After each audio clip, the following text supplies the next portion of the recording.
방송실 문 좀 닫아주세요.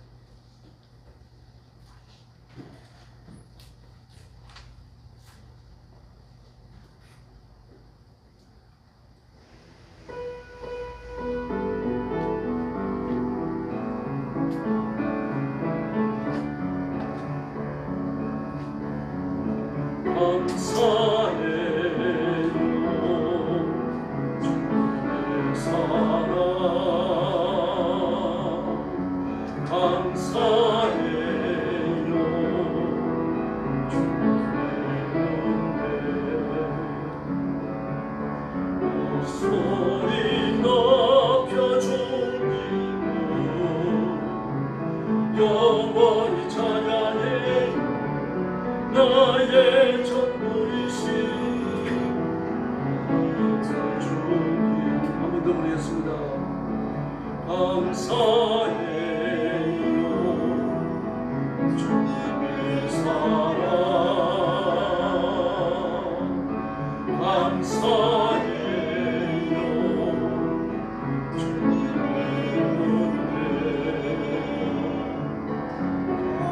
목소리 높여 주님 영원히 찬양해 나의 전부이신 나의 주님 감사해요. 감사해요 주님의 사랑 감사해요 주님의 은혜 목소리 높여 주님 영원히 찬양해 나의 전부이신 나의 주님 할렐루야. 네, 경배 108장 부르겠습니다. 사랑은 언제나 어릴 수 있고.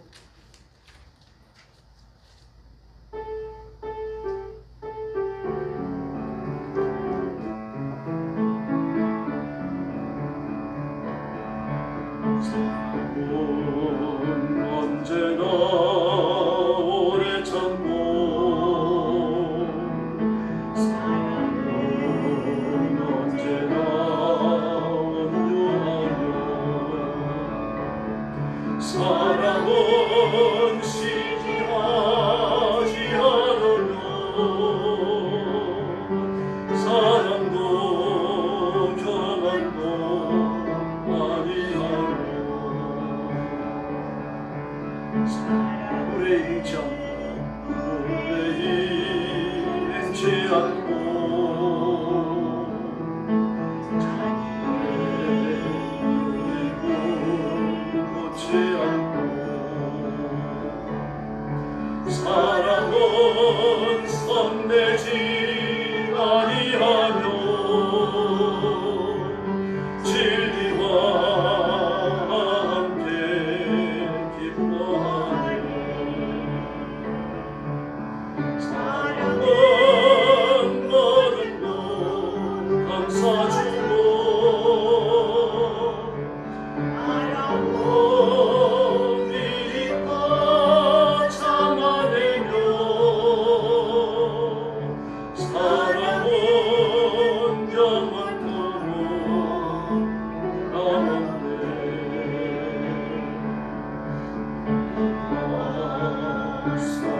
소망과 사랑은 세상까지 영원하네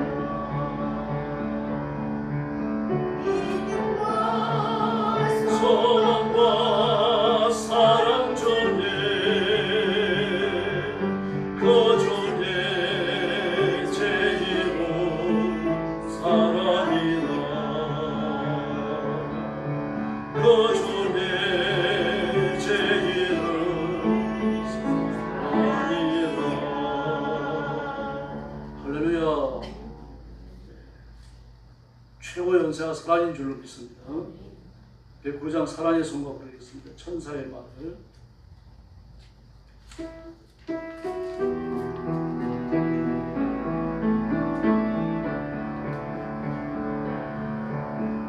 사의 말을 하는 사람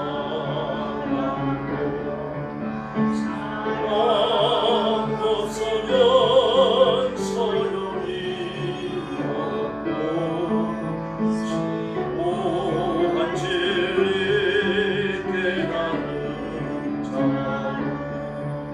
물대는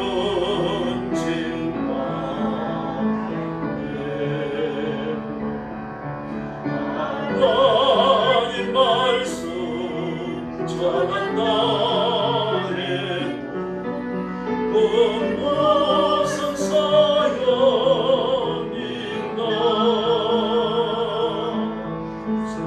사랑 없으면 소용이 아무것도 아니라 이를 모으지 마옵니다. 예와 사실 끊지 않으며 눈만 믿고 바라는 사람 모든 것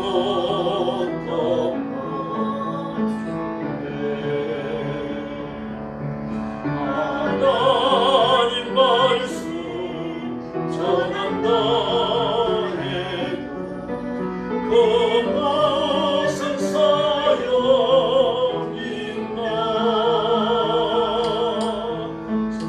사랑 없으면 소용이 아무것도 아닙니다.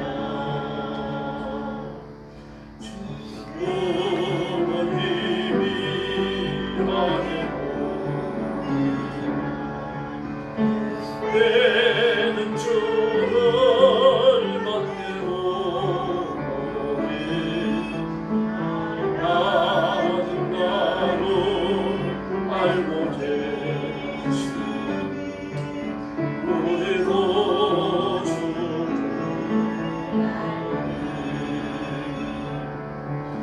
하나님 말씀 전한다 해도 그 무슨 사연인가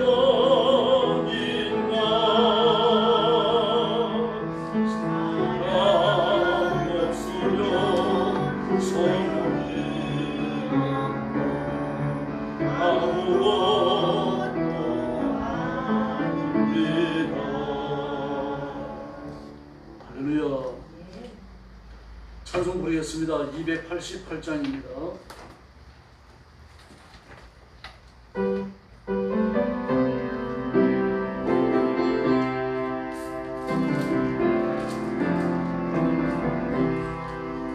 예수 나의 구주 삼고 성령과 피로써 거듭나니 이 세상에서 내 영혼이 하늘과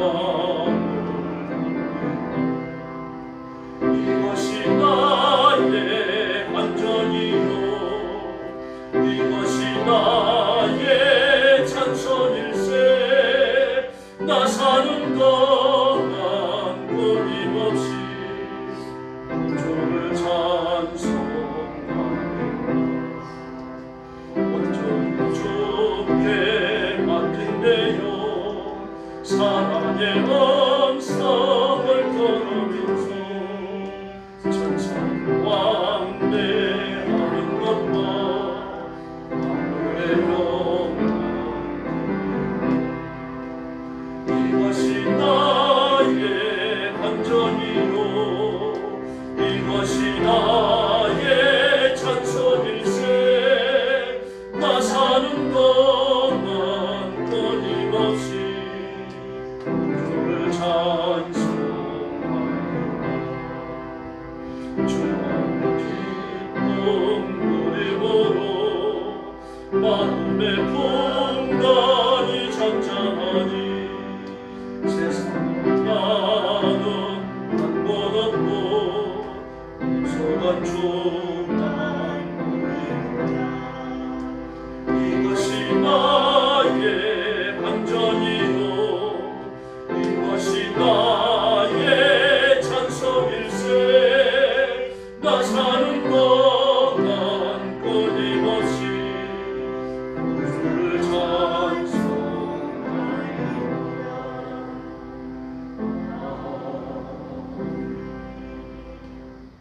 찬송가 289장 부르겠습니다. 주 예수 내 마음에 들어와 계십니다.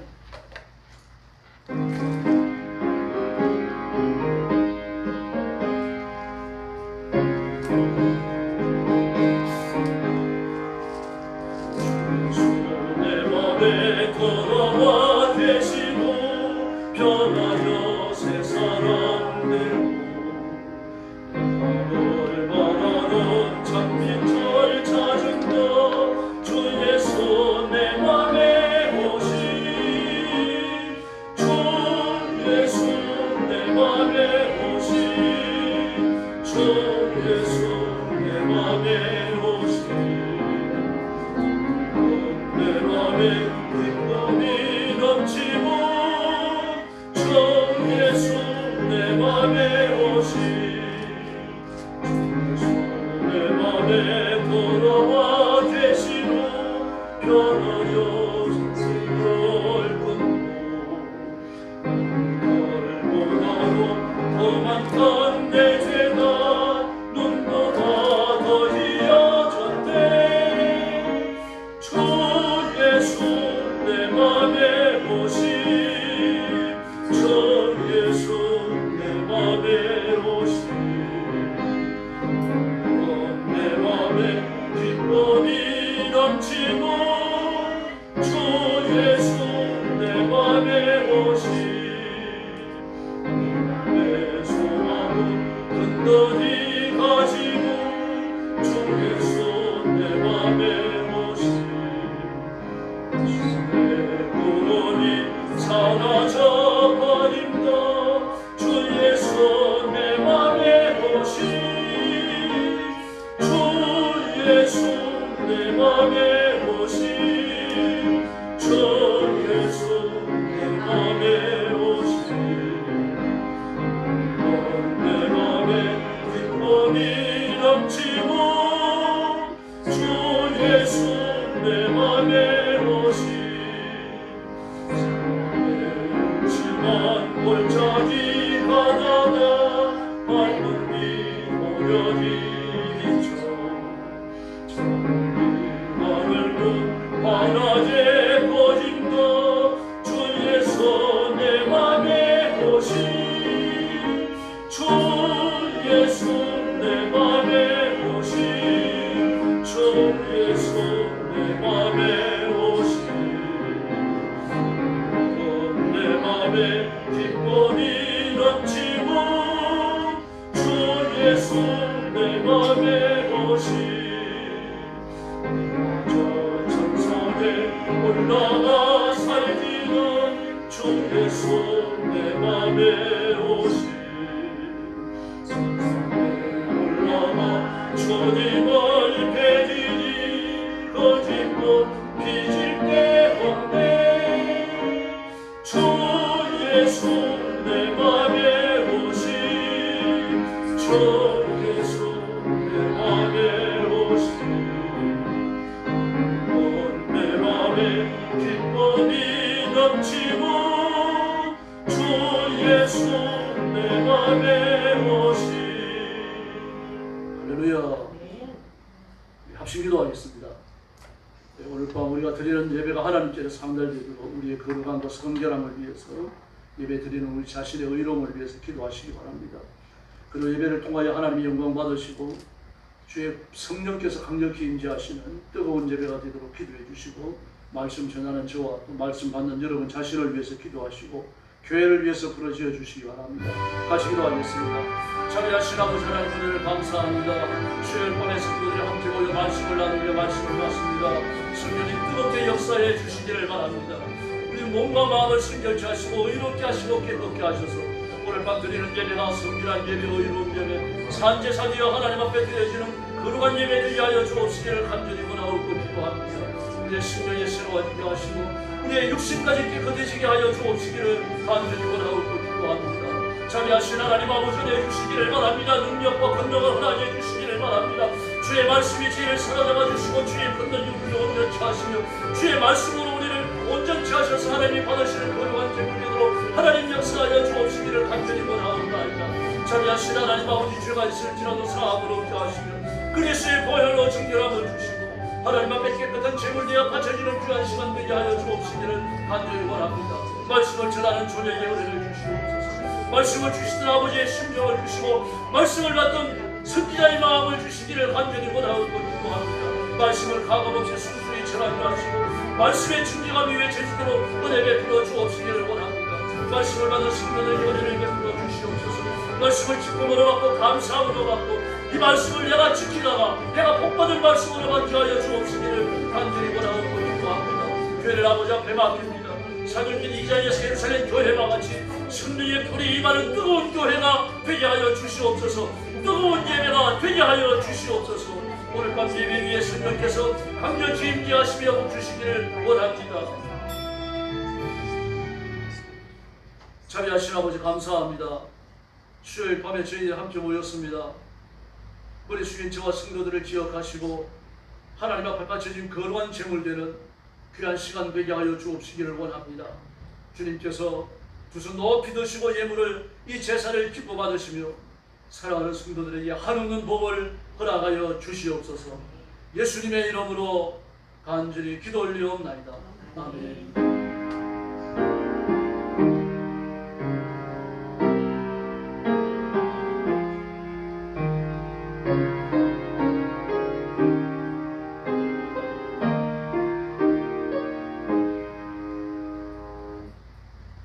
말씀 봉독하겠습니다.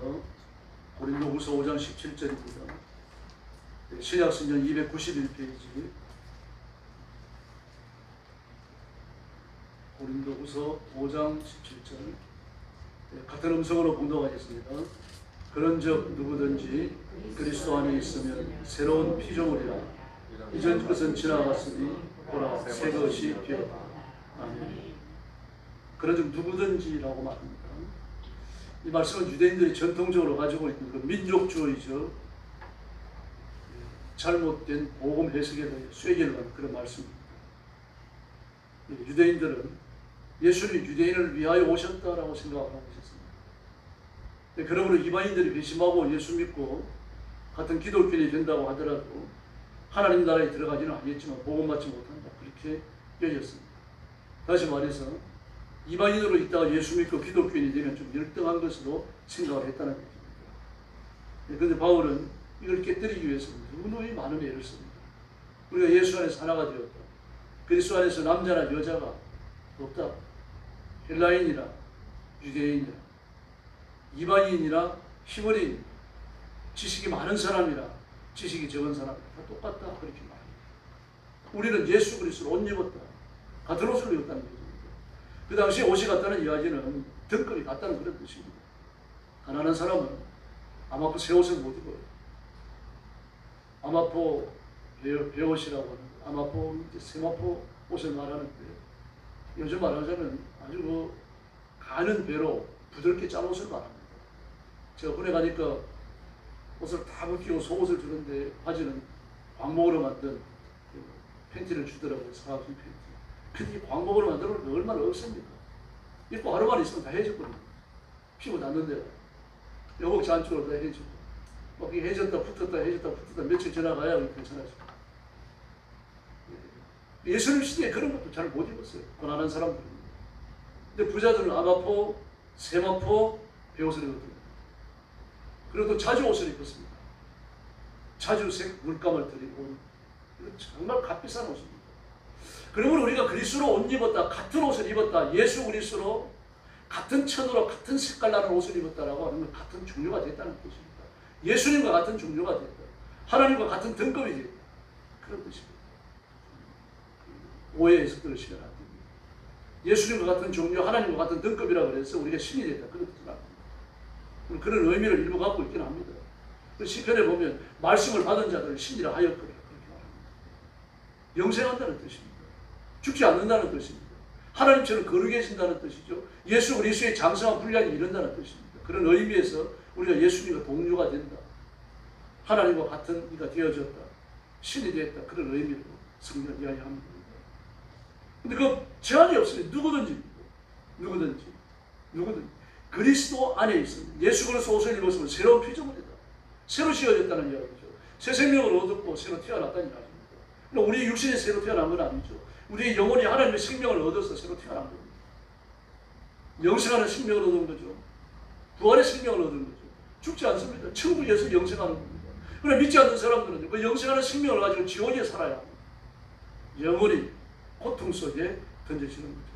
그러면서 하는 말이 뭡니까? 이전 것을 지나갔으니 보라 새 것이 되었다. 저와 여러분은 하나님의 새로운 피조물, 새 것인 줄로 믿습니다.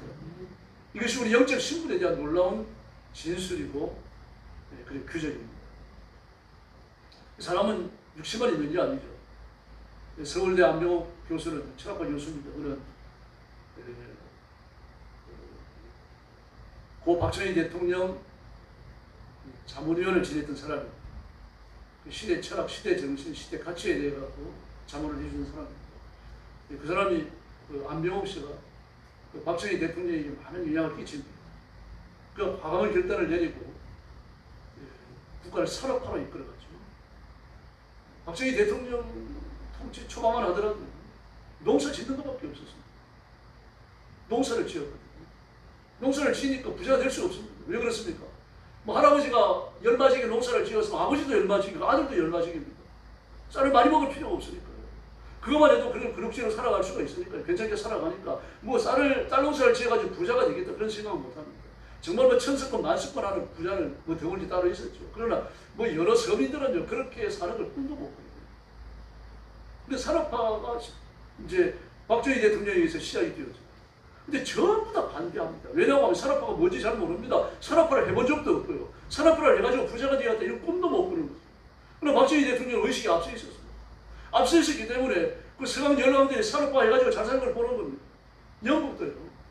그 똑같이 농사 짓는 나라였습니다. 감자 농사 지어가지고 그 추운 겨울에 감자죽 끓여 먹고 그 감기가 들어가지고 어떻게 할 수 없어요. 고양이 스프 끓여갖고 먹고 그런 사람이 영국 사람들이 아주 무식하게 짝이 없습니다. 그래도 우리는 고양이 스프는 안 끓여 먹잖아요. 개나 잡아 먹었지. 그 북유럽 사람들, 영국 사람들, 노르웨이, 핀란드, 뭐 스페인 이쪽 사람들은 전부 다 고양이 스프 지금도 그 전통 음식으로 먹어요. 겨울에 이제 그 뭐 독한 감기에 걸리고 또 거기는 우리나라처럼 이 도시 집중화되어진 나라가 아니고 이 지방으로 많이 흩어져 있습니다. 그리고 겨울 내내 도시하고 못 내려오는 사람들이 많습니다. 그 사람들은 감기에 걸리고 몸살 심하고 그러면요 고양이 스프 지금도 끓여 먹습니다. 무식한 사람들이에요. 뭐 그런 사람들이 막 인도에서 막 그 목화를 심어가지고 그 아주 섬세한 인도 사람들이 섬세하거든요. 그 섬세하게 천을 짜가지고 막 영국으로 수출해가지고 영국 사람들이 그걸 갖다가 입으니까 말이죠. 비싸잖아요. 서민들은 못 입거든요. 부자나 입고. 그러니까 이 발성이 전환이 일어나는 거예요. 우리가 천을 짜자. 그래가지고 영국인들이 천을 짜기 시작해요. 이러면서 산업혁명이 일어나는 겁니다. 산업혁명은 1차 산업혁명은 집중문화예요. 천자를 원합니다. 그 영국도 양을 많이 길렀습니다. 양을 길러가지고 전부 다 털을 먹기니까 양털이 대단하잖아요. 이거 벨기에나 네덜란드, 덴마크에는 전부 수출을 원했어요. 그럼 벨기에, 네덜란드, 덴마크 이런 데서는 그 양털을 갖다가 천을 짜요. 아주 고급스러운 양복지를 짜가지고 영국도 그걸 수입을 하는 겁니다. 이 가만 생각하면 이것도 우리가 하면 되겠어요. 그래가지고 그 천을 짜기 시작합니다. 양털을 가지고서. 오히려 막 북유럽에서 키우는 모든 양의 양털을 다 수입을 합니다. 영국이. 그래가지고 고급스러운 천을 짜가지고 막 미국에까지 수출을 했거든요. 이러면서 막 영국 경제가 놀랍게 부흥하기 시작해요. 모든 서민들 집에서 가스를 쓰고요. 심지어 가론까지 가스를 썼습니다. 얼마나 잘 살았는지 상상이 됩니까? 지금도 가스가 비싸요, 여러분. 싼 가스가 아닙니다. 그런데 그렇게 가론까지 가스를 쓸 정도로 말이죠. 그 가스던이라는 영화도 있습니다. 이렇게 했어요. 잘 살았습니다. 그런 나라들을 보는 겁니다. 이런 나라가 산업화되는 걸 보니까 눈이 둥그러지거든요. 그 네덜란드도요. 원래 국가가 아니었잖아요. 그 당시에 무역을 하면서 도시가 아주 잘 사는 도시가 7개가 합쳐가지고 독립을 선언하면서 네덜란드가 됩니다. 그 당시에 무역을 하려고 하면은 그 해역으로 다녀야 되고 바다로 다녀야 되거든요. 유럽은 전부 바다잖아요. 바다를 끼고 다녀야 되고 강으로 들어가야 되고 그러니까 이 선박이 엄청 많았습니다. 그러니까 그 선박이 약 한 2만 척이 있어서 무역하는 선박이 그중에 16,000척이 네덜란드가 최고로 잘 살았습니다. 그 당시에. 이런 역사를 갖고 있는 걸 보는 겁니다. 지금 그런 역사에 대한 걸 배우는 거예요. 박정희 대통령이. 누구한테 배웁니까? 안 배우고 그리스도한테 많이 배웠어요. 그런 가치의 전환이 일어나는 우리나라도 산업해야 됩니다. 마음이 불같은 결심을 하는 겁니다.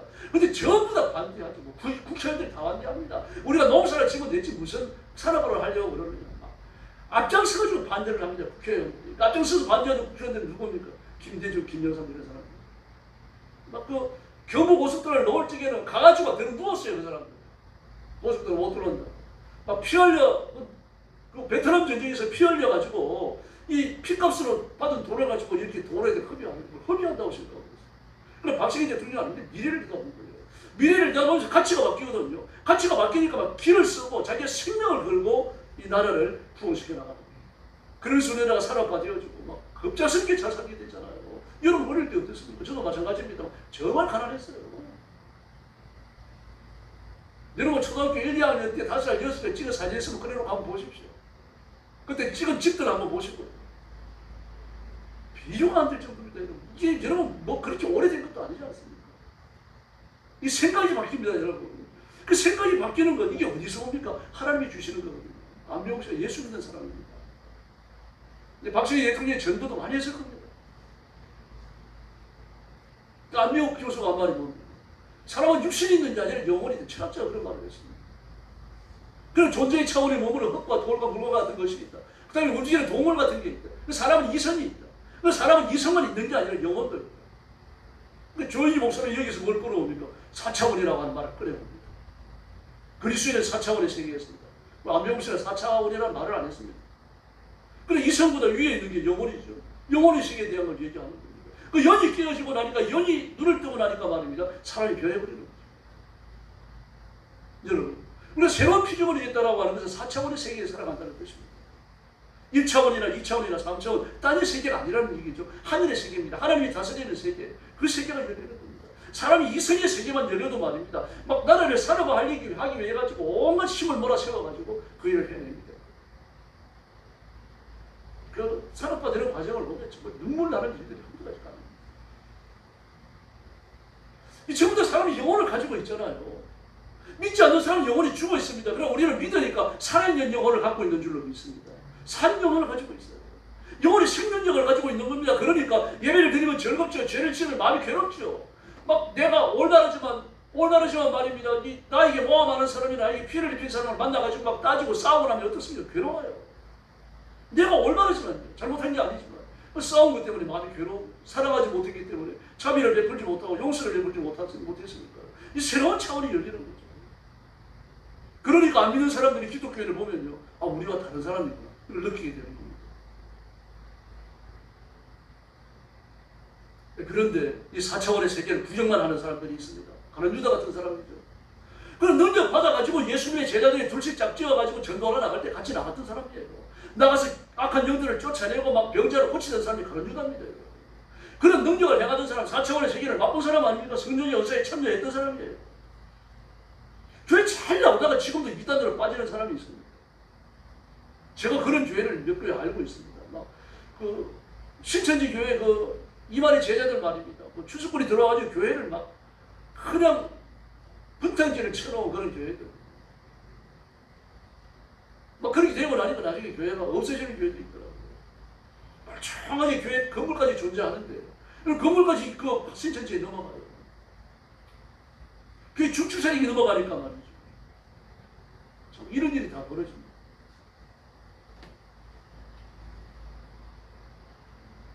안수집사라고 하는 분이 장로식임을 받았다고 하는 분이 말입니다. 권사직임을 받았다고 하는 분이 앞장서가지고 이단에 빠지는 거예요.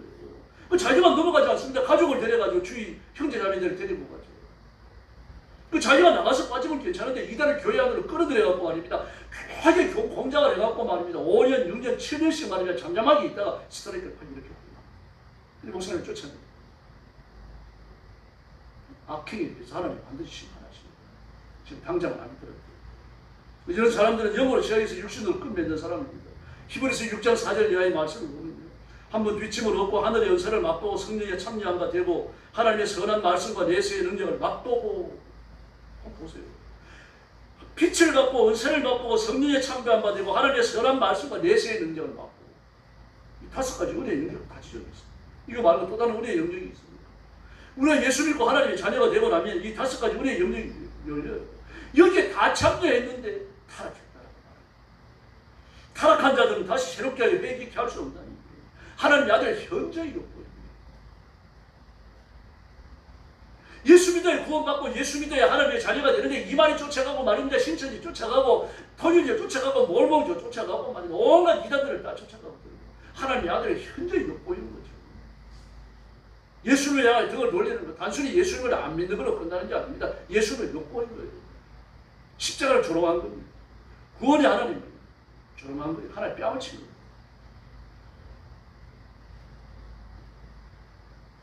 그래서 어떻게 됩니까? 땅이 그 위에 자주 내리는 비를 흡수하여 바꾸는 자들이 쓰기에 합당한 채소를 내면 하나님께 복을 받고 만일 가시로 엉겅퀴를 내면 버림을 당하고 저주함에 가까워 그 마지막으로 불사람이 되리라. 예수 믿고 하나님의 자녀가 되어져가지고 하나님이 원하시는 선한 열매를 잘 맺으면 하나님이 보호해가지고 끝까지 지키신다는 이야기입니다. 그러나 엉겅퀴와 가시를 내면 버림을 당하고 저주를 받아가지고 불태워버린다. 결국 육신의 저주에서 벗어나지 못합니다. 그 이유가 뭡니까? 가짜이기 때문에. 고라와 다당, 아비람이 그랬죠. 온이 그랬죠. 고라를 중심으로 해가지고 근데 사람을 똘똘 묻혔어요. 하나가 됐습니다. 고라가 심판을 받았지만 사실 넷이 심판을 받은 거예요. 그 다당과 아비람과 온 넷이 다 심판을 받은 거예요. 가짜이기 때문입니다. 세속이 좋은 거예요. 그러니까 끊임없이 모세를 대적하면서 이스라엘 백성들을 끌고서 가나안으로 애굽으로 돌아가려고 했던 사람 아닙니까? 모세를 향해 뭐라 그럽니까? 너만 왕노릇할 이유가 있는데 우리도 왕노릇 해보죠. 모세가 자기를 왕이라고 생각한 적이 한 번도 있습니까? 없어요. 자신을 하나님의 종이라고 얘기했습니다. 그래서 우리가 지난주에 모세의 기도에 대해 살펴봤습니다. 주일 난제회 때 하나님을 향하여 항의하고 하소연하잖아요. 자기가 왕이라고 하면 하나님께 대적하고 달려들죠. 왕이니까. 그러나 왕이 아니니까요. 하나님 앞에서. 하나님 앞에 하소연하고 말입니다. 나중에 버려장머리 없다고 말하면 좀 그렇습니다. 사실은 버려장머리 없는 말. 차라리 저를 죽여주십시오. 왜 이 집을 저한테 지옵니까? 하나님 앞에서는 왕이 아니었어요. 근데 고라는 너만 왕노릇 할 이유가 없느냐? 우리도 왕노릇 하면 되거든. 이렇게 오만하기 짝이 없습니다. 가짜이기 때문에. 우리의 왕은 예수님 한 분이신 줄로 믿습니다. 이런 사람들은 4차원의 세계 속에 살아가는 게 아닙니다. 4차원의 세계를 맛보긴 했어요. 그러나 체험 밖에 살아가는 거죠. 비장한 사람들이.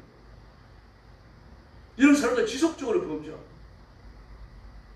그러나 거듭났지만 이렇게 사는 사람이 있어요.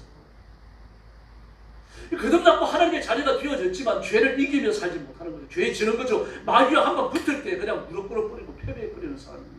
유혹이 들어올 때 뿌리치지 못하는 거죠. 거듭난 체험밖에 없어요. 죄와 싸우고 승리한 삶이 그런 경험들이 적습니다. 영적으로 잠자는 거죠. 범죄에서 하나님 앞에 벌받고 있을 수도 있는 사람들입니다. 고린도전서 5장 4절로 5절을 보니까 고린도 교회에 대해서 지속적으로 범죄하는 자들이 있었어요. 그들을 향하여 지적하는 말입니다. 주 예수의 이름으로 너희가 내 영과 함께 모여서 우리 주 예수의 능력으로 이런 자를 사탄에게 내어주었으니 이런 육신은 멸하고 영은 주 예수의 나의 구원을 받게 하려 함이라. 할렐루야. 교회가 벌을 내립니다.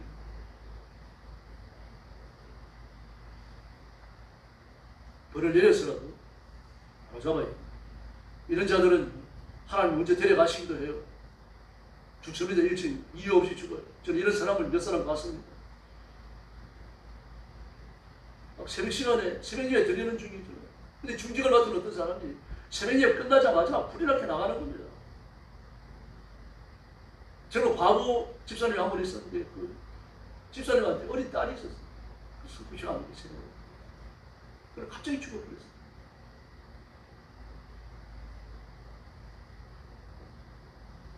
이 원리도 부끄럽습니다. 죽이시는 겁니다. 하나님께서. 뭐 이런 식으로 하나님 앞에 심판받고 벌받은 사람이 있습니다. 왜 그렇습니까?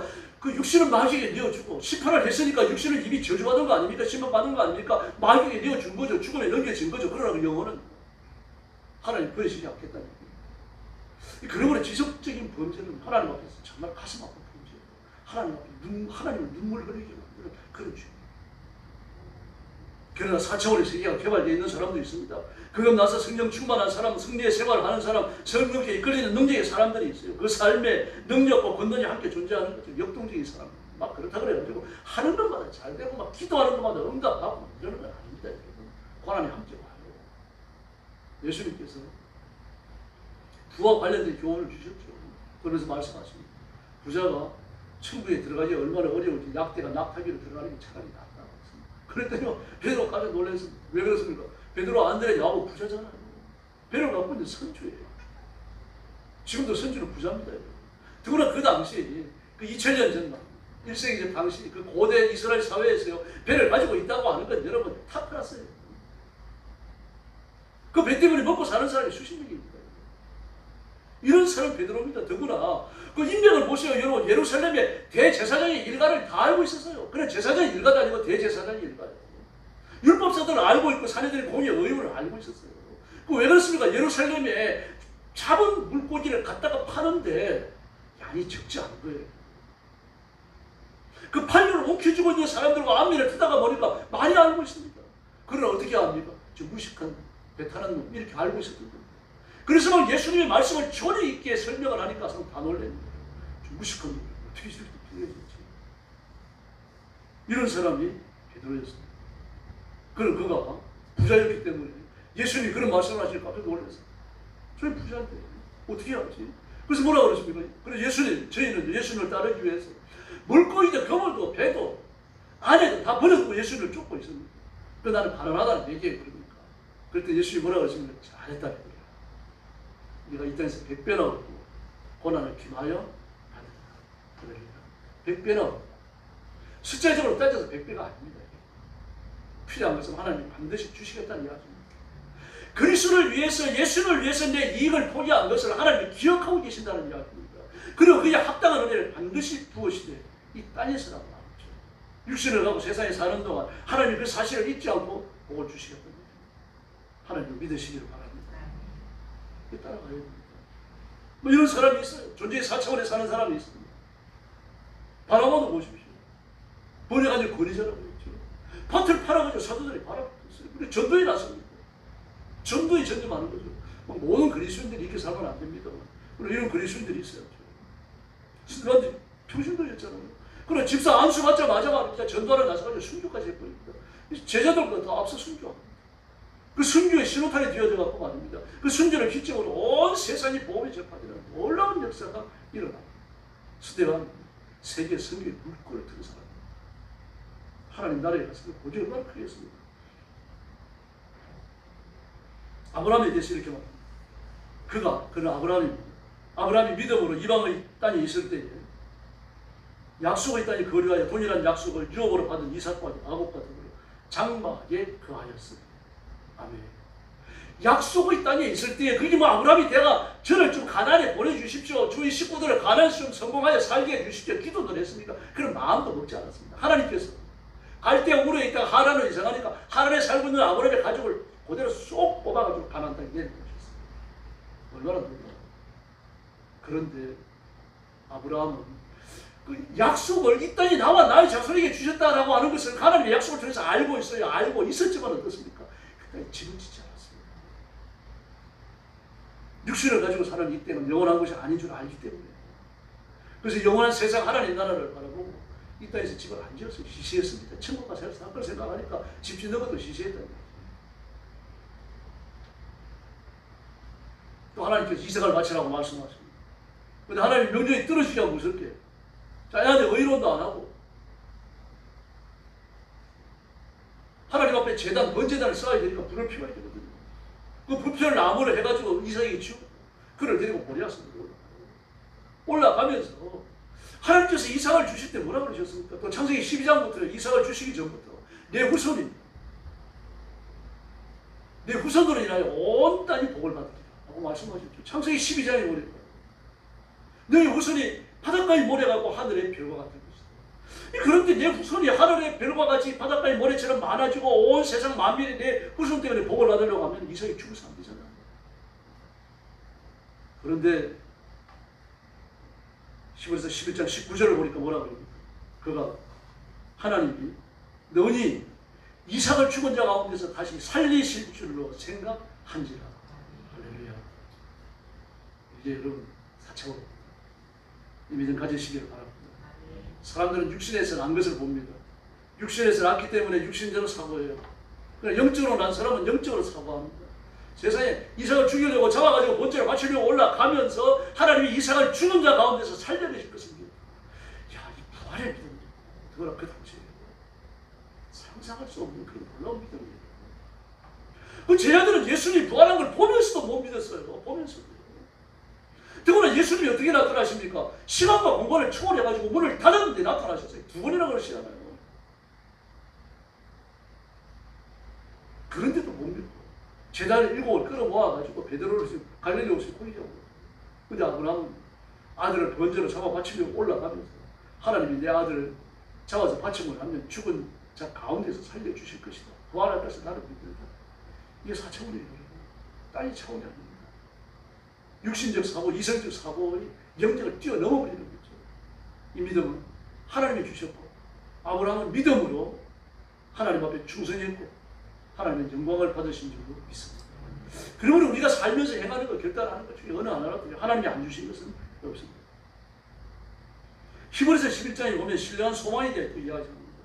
여자들은 자기가 죽은 자들을 부활로 받아들이기도 하며 또 어떤 이들은 더 좋은 부활을 얻고자 하여 심한 고문을 받되 굴처에 풀려나기를 원하지 아니하였으며 어떤 이들은 조롱과 재치뿐 아니라 결박과 옥에 갇히는 시련도 받았으며 돌로 치는 것과 톱으로 키우는 것과 시험과 칼로 죽임을 당하고 양과 염소의 가죽을 입고 유리하여 궁핍과 학대와 환난을 받았으니 이런 사람은 세상이 감당치 못하였느니라.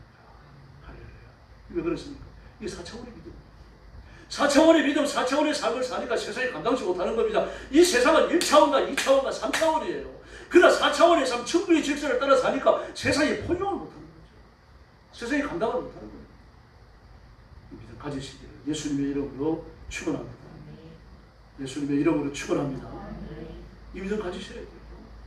그리스도인이 존재의 4차원으로 살지 않으면 세상이 잡아먹힙니다. 마귀의 순환에 잡혀들어가요. 그 소망을 가진 자들은 이렇게 결단합니다. 히브리서 11장 16절을 보니까요. 그들은 이제는 더 나은 본향을 사모하니 하늘에 있는 것이라. 이러므로 하나님이 그들의 하나님이라 일컬음 받으시니 부끄러워 아니하시고. 할렐루야. 얼마나 놀랍습니까? 하나님이 아브라함의 하나님이다, 욥의 하나님이다, 모세의 하나님이다 이렇게 불리는 것을 기뻐하셨다. 아브라함은 그랬잖아요. 너는 하나님의 방백이다. 아브라함과 함께 가나안 땅 마므레 상수리 숲에 살고 있던 이방인들이 아브라함을 그렇게 불렀어요. 하나님의 방백이다. 그러므로 존재의 4차원 영적 세계는 그리스도인이 반드시 소유해야 합니다. 그러나 이 세계는 체험으로 받는 것이 아니고 하나님이 주셔야 받는 겁니다. 성령의 본능과 능력으로 임하는 것이고 체험하지 못하면 누리지 못합니다. 체험하지 못하면 알지도 못합니다. 이걸 알아야 전하고 또 가르칠 수 있는 복된 세계가 열려지는 겁니다. 여러분, 그러므로 우리 기독교 영적 세계, 4차원의 세계는 이론과 논리의 세계가 아닙니다. 뛰어넘는 겁니다. 오직 하나님의 주권 아래 사로잡혀 들어가는 것인 줄로 믿습니다. 이렇게 되어지고 나면 세상이 감당치 못하니까 세상의 원리가 해를 못 끼쳐요. 빌립보서 4장 11절 이하의 말씀을 보니까 내가 궁핍함으로 말하는 것이 아니라 어떠한 형편에 처하든지 나는 자족하기를 배웠는데 어떤 형편에 처하든지 나는 만족하기를 배웠는데 빛에 처할 줄도 알고 풍부에 처할 줄도 알아 모든 일에 배부름과 배고픔과 풍부와 궁핍에 처할 줄 아는 일체의 비결을 배웠느라.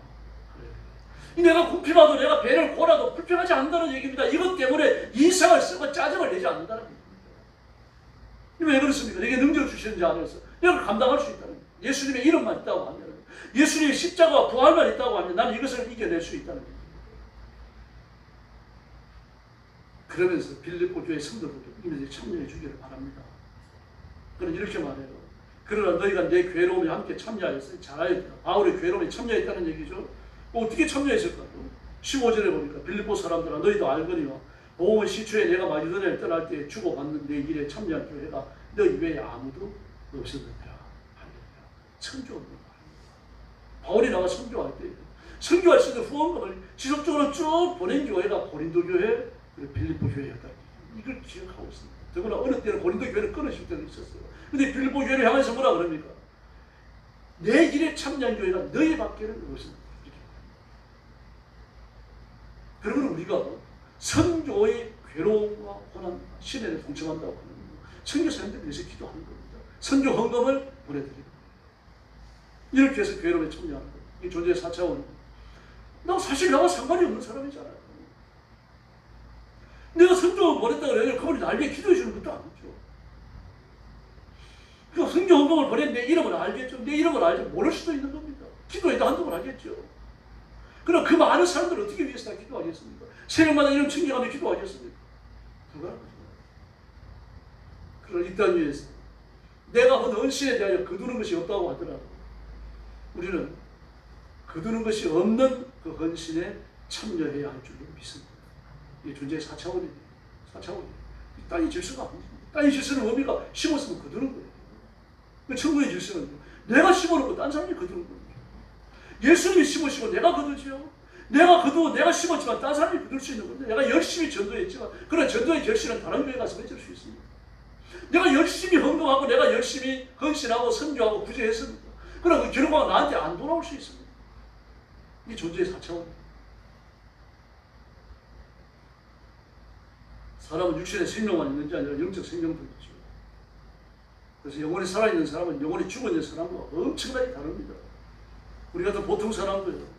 사고가 나가고 뇌사 상태에 빠지면 사람이지만 사람으로 볼 수 없는 그런 존재가 됩니다. 뭐 배설 기관 외에는 뭐 배설도 사람이 시켜줘야 되는 때가 있죠. 되게 뇌사 상태에 빠져도 대소변을 하더라고요. 뭐 그 외에는 뭐 손끝 하나 못 움직여야 눈꺼풀 하나 못 움직여요. 의식이 일부 들어와가지고 말하는 사람이 누구인지 알다가 반응을 못해요. 영적으로 그런 사람이 있을 수 있어요. 영적으로 뇌사 상태에 빠진 사람, 영적으로 외수증에 걸려갖고 말입니다. 일찍 늙어버린 사람이요. 아니면 영적으로 이 나이 차원에 머물러가지고 자라나지 않는 사람이요. 그런 사람이 있을 수 있습니다. 그 죄를 짓더라도 악한 일을 해가더라도 육신에 머물더라도 세속의 질서에 빠지더라도 아픔을 못 느끼죠. 신라 같은 양심은 남아있어요. 와서 설교 들을 때 부원이나 집회 참석에 썰에 받을 때 찔립니다. 그래서 단발적인 회개도 해요. 그래서 삶의 전국적인 온 삶이 갈아엎어지는 이런 체험이 이루어지지 못하는 거죠. 뭐 그렇게 믿다가 죽을 수도 있습니다. 그런 사람 불난집에서 나오는 것처럼 반바지 안 입고 하나님 앞에 갑니다. 부끄러운 분이라고 말했어요. 보통 사람은 어떻습니까? 의식과 감각과 신진대에서 본능적인 활동, 그리고 이성적인 활동 모든 걸 다 할 수 있습니다. 뇌사 상태에 빠진 사람과 비교할 수 없는 거죠. 이성과 지성을 따라 행동하고 삶의 의미를 추구하는 거죠. 이생의 목적을 들어가고 열심히 공부하고 열심히 배우고 진보적인 삶을 살려고 노력하는 겁니다. 고시 공부하는 사람들 지금은 이제 사법고시 같은 거 없어져 버렸습니다. 행시나 사실은 없어졌고 행시 정도 행시에서 세무고시, 회계사고시 몇 가지 남아 있습니다. 그래서 고시 공부하는 사람들 옛날에 뭐라 그랬어요? 사당 오락이라고 그랬어요. 4시간만 자야지 5시간 자면 뇌의 영적 긴장이 풀어져서 공부하면 다 없어진다. 그 사람이 됩니다. 여러분, 그러나 그게 살아있다는 증거입니다. 4시간 공부하고 4시간만 자고 말입니다. 하루에 20시간 공부하는데 갖다 바치는 거죠. 사람이 살아있으니까 정상적인 의식 활동을 할 수 있으니까 그걸 할 수 있는 겁니다. 그리고 의식이 없는 사람은 뇌사 상태에 빠진 사람은 24시간을 누워갖고 쉬어야 돼요. 제 의식이 아니라 감각이 안 차려져. 그러나 새로운 피조물이 되고 나면 죄에 대한 감각이 살아납니다. 삶이 변합니다. 주의를 안 지키는 거 가지고 그렇게 마음이 괴로움을 누가 당합니까? 11조 안 하는 것 때문에 고통을 겪습니까? 막 어떤 사람은 11조 할 필요 없다고 책까지 쓰는 사람인데 불쌍한 사람입니다. 공산주의자들은 자기 전 재산을 포기하고 공산주의를 시작해요. 우리는 11조 포기하는 겁니다. 근데 그나마도 그게 싫어가지고 말입니다. 11조 안 하려고 합니다. 11조 안 하는 건 물질의 주권, 돈의 주권을 하나님 앞에 드리지 않는 거예요. 내가 벌어들였지만, 내가 고생했지만, 내 물질, 내가 벌어들인 이 소득은, 내 월급은 원 주인이 하나님이십니다. 이걸 고백하는 게 뭡니까? 그게 11조예요. 천일에 따지 않으면 다른 농사는 내 것이 아닙니다. 추수를 해도요. 반드시 천일을 바쳐야 나머지 내가 먹을 수 있어요. 과일나무를 심었습니다. 3년 동안은 과일 추수를 해서 안 돼요. 3년째까지 달리는 거예요. 밭 주인이 아닌 나으리는 걸 따먹을 수 있습니다. 밭 주인은 못 따요. 3년 끝까지 하라는 것이에요. 그 다음에 초실 예물을 띄고 그리고 내가 쓰는 거예요. 하나님의 주권을 인정하는 겁니다. 짐승도 마찬가지입니다. 첫 배에 놓는 새끼로 다 하나님의 것이에요. 그래 첫 배에 나왔다고 하더라도 어떤 놈이 건강한지 알 수 없으니까요. 첫 배에 나온 거, 둘째 배에 나온 거, 셋째 배에 나온 거 구분하기 위해 갖고요. 첫째 배에 나온 거 전부 다 표시를 해놔요. 그 중에 가장 건강하고 실한 것 하나님을 하죠.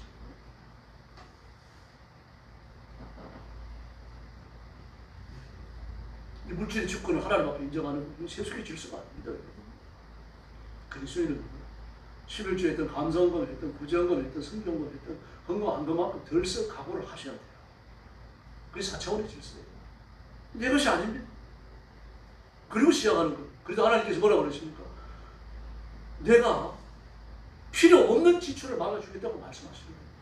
하나님께 드릴 걸 드리지 않냐고 물질 생활을 하니까 구멍 뚫린 전대로 돈이 새어나가는 것과 같다. 학교에서 나오지 않습니다. 적은 물질이 의인을 경험하면 많은 물질이 악을 세지는 것보다 낫다고 말씀하시죠. 하나님을 숨기고 그리스도인이 살아가며 4차원의 질서를 따라가는 사람은 물질의 다소에 인형을 하지 않는다는 말이에요. 그러므로 주님의 속죄의 연축을 믿어야 합니다. 속량하신 십자가의 사랑, 예수님의 부활의 생명력을 가져야 합니다. 그리고 속죄의 연축을 믿으면 나를 위해 십자가 지시고 내 죄를 가려주신 그 연축이 감정하여 살게 됩니다. 덕으로 사는 인생인 것을 아는 거죠. 지옥 가야 할 사람이 지옥 가지 않는다는 걸 안다는 거예요. 저희 집은 지독하게 우상 숭배했습니다. 근데 어느 날 교회를 나가서 하나님의 자녀가 되고 하나님의 복을 받고 있거든요. 그때 생각하면 지금도 아찔할 때가 있습니다. 내가 그때 안 믿었으면 어떻게 됐을까? 지금도 안 믿고 있으면 어떻게 됐을까? 아찔해요. 그러므로 우리는 우상 숭배를 버리고 하나님 앞으로 돌아와서 새 생명을 얻은 거예요. 정말 감사해요. 이걸 열 때마다 감사해요. 고당 조만식 선생은 예수 믿고 하나님의 섭리를 깨달은 후부터 물산 장려운동을 일으키면서 민족을 위해 헌신합니다. 예수님을 만나기 전에 그저 민족을 위해서 헌신해야 돼. 그 생각밖에 없었어요. 그러나 예수님을 만나고 나니까 내가 어떻게 헌신해야 되겠다. 어떻게가 생겼거든요. 그 중에 하나가 물산 장려운동. 열심히 일해가지고 산업을 일으키고 많은 물건을 만들어가지고 백성들이 좀 싼 값에 쓰게 하자. 외제 쓰지 말고 비싼 값 쓰자. 물산 장려운동이 그거 아닙니까? 젊은이들에게 교육과 신앙의 조화를 가르쳤어요. 몰라 이산재 선생님이 독립투사로 투옥됐었는데 종로전차에서 투옥됐어요. 종로 근처에서 감옥에 투옥됐는데 그때 겨울이었는데요. 뭐 얼마나 추운지 모릅니다. 뭐 겨울 경찰서에 있는 구치소 감방 안에 거적대기 하나 깔아놓은 거예요. 가마대기 하나 깔아놓은 거예요. 거기서 안고 우풀해갖고 자고 그래야 돼요. 비참하죠 그러니까. 지금도 그렇습니다만 감옥은 낮에는 여름엔 덥고 겨울엔 춥고 그래요. 여러분과 죄를 지었으니까 편하게 놔두면 안 된다는 얘기입니다. 음식도 좋은 음식을 못 먹어요. 저는 구치소나 교도소에 특별한 예배가 있어가지고 간식을 좀 싸가면요. 햄버거를 사가도 가장 낮은 거 사야 돼요. 3,100백 원짜리. 비싼 거 못 삽니다. 못 사오지. 떡을 해도요. 비싼 떡은 못 해요. 그저 이 백설기 그 정도 해야 되고 백설기에다 대고 뭐 이것저것 넣어가지고 맛있게 만든 떡이고 그거 안 돼요. 뭐 지금도 이런데 그 당시 어떻게 했습니까? 외정시대 때. 그 추운 겨울에 말입니다. 그저 땡기 앉아갖고 몸을 이리저리 옹기 앉으면서 엉덩이가 차가우니까 춥고 그러니까 안겼는데 자꾸 엉덩이에 뭐가 배겨는 겁니다. 그 몸이 추우면요 게을러져요. 그 얼른 들썩갖고 뭐가 있는지를 보면 되는데 몸이 추우니까 그렇게 막 이리 앉았다가 저리 앉았다가 뭐 그 정도기야 그래 봐야 강화뛰기 앉으면 얼마나 충만합니까? 뭐 결국은 말입니다. 귀찮아가지고 들썩봤어요. 그랬더니 요한복음을 쓰여진 게 나온 겁니다. 이상재 독서량이 굉장합니다. 어릴 때부터 어려서 천자문을 띄거든요. 그 사서 오정을 이미 뭐 10대 초반에 다 떼어버려요. 아주 확실한 사람이고 독서량이 많은 사람이에요. 근데 생전 처음 보는 책입니다. 요한복음. 도대체 뭐지? 보험상구를 보고 있죠. 그리고 읽기 시작하는 겁니다. 태초에 말씀이 계신 이게 무슨 뜻이지? 듣도 보도 못한 책인 겁니다. 그 책을 다 읽었어요. 다 읽으면 도무지 무슨 책인지 알 길이 없어요. 근데 그 책을 계속 읽어요. 계속 읽어나가면서 그가 감옥에서 예수님을 만나요. 그걸 감옥에서 나와가지고 찾아간 것이 마리엠씨입니다. 거기서 청년들을 만나가지고 민족주의 사상교육을 시키고 그리고 성경교육을 시켜요. 그리고 나중에 YMCA 총무가 됩니다. 바뀌어요, 사람이. 예수님 만나고 나면요. 그 존재의 4차원을 체험하고 나면 하나님의 백성이 되고 나면 그렇게 바뀐다는 이야기입니다. 캐나다 토론토에 테모노클 전도 집회가 열리고 있었습니다. 클락과 벨 운동이라고 하는데 클락 목사님과 벨 목사님 두 분이 전도 집회를 하고 있었어요. 이 토론토에 테모노클이라고 하는 그 타운이 있습니다. 동네가 있는데 그 동네에서 전도 집회가 열리고 있었는데 전도 집회를 여는 사람이 클락과 벨 두 목사님이었어요. 근데 테모노클 술집이 하나 있습니다. 아주 큰 술집입니다. 막 그 지역의 사람들을 막 빨아들인다고 생각할 정도로 술집이 커요. 근데 성령께서 임재하셔가지고 큰 부흥이 일어나니까 며칠 안 됐는데 술집 찾아가는 사람들 숫자가 적어져 버렸어요. 술집 주인이 화가 납니다. 그리고 뭐 전도 부흥에 막 격렬하게 비난하기 시작했습니다. 어느 날 밤은 가가지고 내가 전도 집회를 분탕질 치고 여기에 참석하느라고 술집에 안 나온 사람들 내가 다시 술집으로 데려와야 돼. 그리고 오늘 밤 오는 사람들은 술을 전부 다 공짜다. 막 그렇게 사람들이 다 알렸어. 다 알리고 전도 집회에 참석을 한 겁니다. 근데 그날 밤에 그 전도 집회를 하러 오니까 목사님이 뭐 설교를 준비해갖고 오잖아요. 설교 원고를 꺼냈는데 이걸 닫아가지고 설교 원고, 설교집을 열어야 되는데 열리지 않는 거예요. 열 수가 없는 겁니다. 그러면서 기도가 시작되는 거예요. 하나님 오늘 설교할 본문을 주십시오. 설교할 본문 준비해갖고 왔잖아요. 그런데 설교집을 열 생각도 못하고 하나님 설교할 본문을 주십시오. 설교, 기도하면서 깜짝 놀라는 거예요. 그랬더니 머릿속에 이 떠오르는 말씀이 있는 겁니다. 희석이 주셨던 말씀입니다. 너는 내 집에 유언하라. 내가 죽고 살지 못하리라. 깜짝 놀랐어요. 아니 하나님, 전도 설교를 해야 됩니다. 내가 지금 죽은 사람 장례 치러러 온 게 아닙니다. 너는 내 집에 유언하라. 내가 죽고 살지 못하리라. 이런 설교 본문이 어디 있습니까? 그걸 가지고 설교하라고 했어요. 마음에 뜨거운 감동이 일어나는 게 불이 날 수가 없는 거예요. 그래서 아예 설교 원고를 꼭 들고 올라가지도 못했어요. 그리고 가서 그 말씀을 읽는 거예요. 그 말씀을 읽기 시작합니다. 너는 내 집에 유언하라. 유언하라. 내가 죽고 살지 못하리라. 그 말씀을 읽었어요. 근데 설교 시작하는 타이밍이잖아요.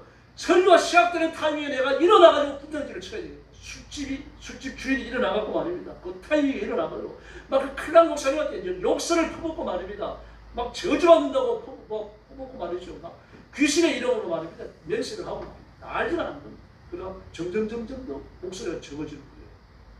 그랬더니 그렇게 며칠 술집 주인 모셔서 우르륵 소리가 나서 턱 엎어져버리는 거예요. 잠잠해졌어요. 그리고 심하게 기침을 하더니 모여서 피가 나고 술이 끊어져 버렸어요. 그 사실을 목격하는 많은 사람들이 깜짝 놀라요. 저 술집 주인은 오늘 밤 와가지고 이 집회를 분탕질 치고 그리고 집회에 참석한 사람들 전부 자기 술집으로 데려가서 공짜로 술을 주더라고요. 이제 그 말이 회자되기 시작합니다. 성령이 이런 분이십니다. 만약 클럽 목사님이 그러면 하나님 주시는 말씀을 전하지 아니하고 억지로 말입니다. 설교 원고를 열어가지고 그 설교를 했다면 그래도 하나님은 하나님 일을 하셨죠. 그러나 강력한 임팩트를 없었습니다. 성령님의 감동에 순종하시기를 바랍니다.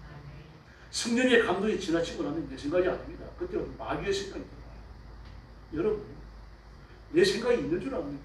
없어요. 하나님의 뜻에 따르든 마귀의 뜻에 따르든 이 세상에 있는 게 마귀예요. 그리고 하나님 앞에 복종해야 할 줄 믿습니다. 새로운 피조물이기 때문에 기도하십시다. 기도해서 저도 여러분 능력 받아야 됩니다.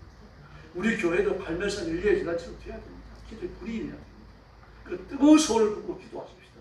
하나님께서는 하나님이 일을 하시고 우리는 충성하고 그리고 하나님의 큰 역사가 나타날 줄로 믿습니다. 기도하겠습니다. 자비로우신 아버지 하나님 감사합니다. 우리가 세상에 살면서 하나님 앞에 전적으로 순종하지 못할 때가 많습니다. 저희들을 용서해 주시고 온 힘을 다해 하나님 앞에 나아가며 십자가 붙들고 살게 하시고 하나님의 보좌 앞에 담대히 나아가서 기도하기를 마지 않는 저희들 되게 하여 주옵시기를 간절히 원합니다. 아무리 힘들어도 성령 이렇게 하시고 아무리 시간 없어도 엎드려 기도하게 하시고 은혜의 보좌 앞에 나아가 은혜를 구하는 깨어있는 성도들 되게 하여 주옵시기를 원합니다. 육신의 정욕과 이성을 따라 살지 않게 하시고 존재의 4차원 성령의 감동 하나님의 말씀을 따라 살아가는 저희들이 되게 하여 주시옵소서. 우리 성도들을 영적 가운데 강건케 하시고 복 주셔서 이 시대를 부끄럽게 하는 일꾼으로 사용해 주시옵소서. 오늘 밤에 예물을 바치는 귀한 성필이 있습니다. 하나님 기쁨으로 받으시고 복 내려 주시옵소서. 은혜 내려 주시옵소서. 하나님의 건강을 허락하여 주시옵소서. 자리하신 아버지, 오늘 밤 머리 숙인 성도들 한 심령을 기억하시고 하늘의 복을 허락하게 주시옵소서. 예수님의 이름으로 간절히 기도 올리옵나이다. 아멘.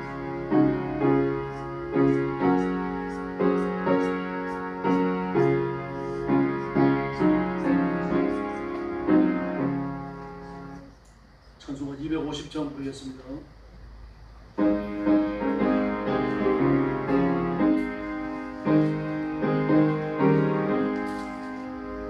보주의 십자가 보혈로 죄 씻음 받기를 원하네. 내 죄를 씻으신 주님 찬송합시다. 할렐루야 찬송합시다. 찬송합시다. 내 죄를 씻으신 주님 찬송합시다. 죄악을 속하여 주신 내 손에 돌아와 대신에 십자가 앞에서 주님 찬송합시다. 할렐루야 찬송합시다. 찬송합시다. 내 죄를 씻으신 주님 찬송합시다. 주 앞에 흐르는 생명수 날 씻어 정하게 하시네. 내 기쁜 정성을 다하여 찬송합시다. 할렐루야 찬송합시다. 찬송합시다. 내 죄를 씻으신 주님 찬송합시다. 내 주께 회개한 영혼 생명수 가운데 정전돼 더럽고 성전한 주님 찬송합시다. 할렐루야 찬송합시다. 찬송합시다. 내 죄를 씻으신 주님 찬송합시다. 할렐루야. 날씨가 몹시 무더운데 출입에 조심하고 물 많이 마시고 그렇게 하시기 바랍니다. 바깥 나들이 같겠고 양산 같은 거 하시고 나라와 민족을 위해서 기도해 주시고 그리고 전쟁이 빨리 끝나도록 하나님 은혜를 베푸시도록 구해 주시기 바랍니다. 지금 우리나라가 큰 정치의 폭풍에 휩싸여 있습니다. 지금 이재명 정부가 5년이 유지된다고 하면 우리나라 비자가 2,000조가 될 걸로 예측을 합니다. 지금 1,120조가 1,200조가 좀 안 되죠. 그럼 이번에 추경하면 1,400조가 됩니다. 그리고 2,000조까지 쓸 생각을 하고 있습니다. 만약에 이 일이 시작되면 나라 경제는 바로 막히십니다. 정말 뜨겁게 기도하셔야 하나님 은혜를 베푸시고 기적을 베풀지 않으시면 우리가 이렇게서 못 해야 합니다. 제가 그런 말씀드립니다만 지금 우리는 일본 같은 경우는 나라가 채권을 발행하죠. 채권을 발행해야 돈을 쓸 수 있으니까 날 돈이 없잖아요. 근데 빚을 많이 지고 있는데 세금 갖고 안 되니까 돈이 더 필요하니까 이제 나라가 돈을 얻으려면 채권 발행하는 수밖에 없어요. 일본 같은 경우는 그 채권을 거의 90% 이상은 일본 은행이 삽니다. 우리나라는 마지막 한국은행이죠. 국제은행이 삽니다. 그것도 문제가 있습니다만 외국에서 소화가 되고 있어요. 채권이. 외국에서 채권을 사서 빚 갚으라고 하는 데가 없습니다. 일본 은행에서 나라에다 대고 빚 갚으라고 그럴 수 있습니까? 이자 내라 그럴 수 없거든요. 이자는 내긴 내겠죠. 그러나 다 안 냅니다. 신용만 하는 거예요. 그래 큰 지장이 없어요. 그럼 우리는 어떻습니까? 한국은행에서 나라의 국채를 사줍니까? 안 사줘요. 그대로 무너져 버립니다. 그러니 어떻게 외국에 팔 수밖에 없어요. 외국에 팔아가지고 돈이 마련돼서 씁니다. 쓰면요, 나라가 경제가 안정되고 힘을 다해가지고 빚을 줄이고 이래 나가면은 그 외국에서 채권을 사간 사람들이 이자를 가져갈 때 조금만 가져가요. 빚자리도 높지 않아요. 그런데 막 빚대로 늘어나는데 경제는 경제대로 안 굴러가고 막 여기서 찍어끌리고 저기서 찍어끌리고 이러면 이자가 올라가요.